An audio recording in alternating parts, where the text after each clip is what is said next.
The glass clinked when I set it down. It wasn't anger, it was restraint disguised as silence. Family dinners always began with laughter. They always ended in veiled cruelty. My wife smiled that polished smile she used when she wanted to humiliate me gently.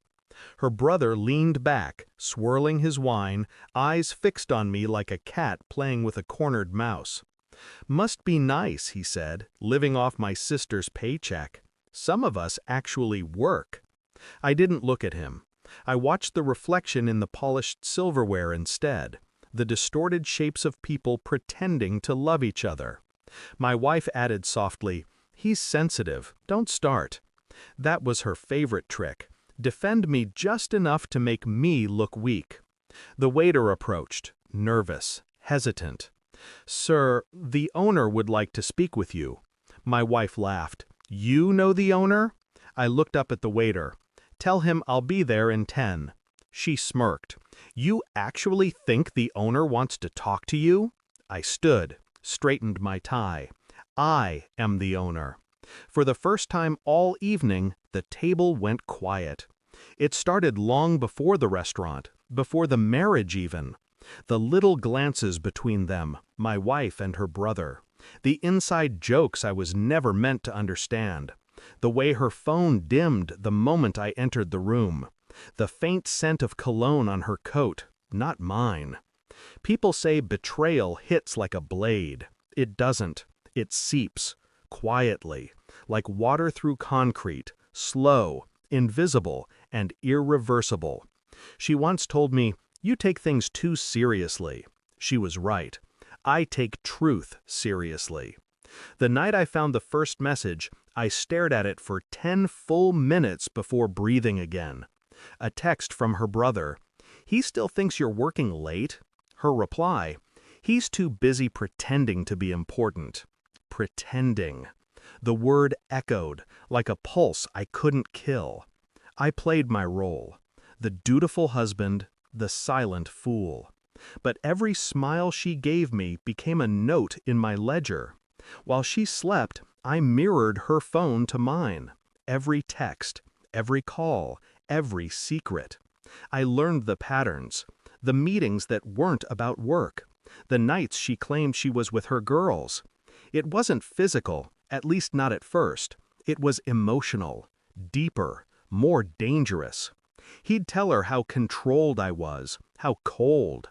She'd tell him I never raised my voice, never showed what I felt. They mistook silence for emptiness. They forgot silence can be a weapon. I never confronted her, not then. I wanted the truth to rip through her world the way it had mine, slowly, methodically, without warning. I changed nothing about my behavior. Cooked dinner, paid bills, kissed her forehead before bed. Meanwhile, I was building the kind of truth you can't argue with. Contracts, deeds, ownership transfers. Every secret she thought she kept from me, I buried inside my own plan. The restaurant wasn't just dinner, it was her stage. She'd invited everyone, family, friends, people who still thought she was the prize. She wanted a scene. What she didn't know was that she'd walked into mine. The waiter called me sir. The staff looked at me differently now. My wife noticed, her brother too. Their smirks faltered, just slightly. I had bought the restaurant 2 months ago, quietly, legally, entirely. The deed sat in my briefcase, notarized and sealed. When I said, "I am the owner," it wasn't arrogance. It was truth manifesting through years of silence. Her brother's glass slipped from his hand. Wine spilled like blood. No one moved. I looked at him, calm, deliberate. "You're banned." He tried to laugh it off, but his voice cracked. My wife's face drained of color. It wasn't about the restaurant. It was about control. About taking back the narrative they'd written me out of. After the dinner, I walked her to the car. She didn't speak until the door shut. "You embarrassed me," she whispered. I turned to her slowly. "No, you embarrassed yourself. I just handed you the mirror." She wanted tears, shouting, anything that resembled emotion, but there was nothing left to give. "I read everything," I said. "The messages, the calls, the lies." Her breath caught. She looked away. "I didn't mean to." "Yes, you did." Silence. The kind that feels like a verdict. I gave her one last look, the kind that ends things. "I'll have the papers sent tomorrow." Then I walked away. Not fast, not slow, just steady. The next morning, I went back to the restaurant before opening. The air still smelled like wine and deceit. I sat at the same table, the one where it all shifted. People think revenge is loud. It isn't. It's quiet, efficient. The kind that leaves no scars, just silence. I didn't destroy her, I just showed her who she was without me. When the staff arrived, I stood and handed the manager the new policy sheet.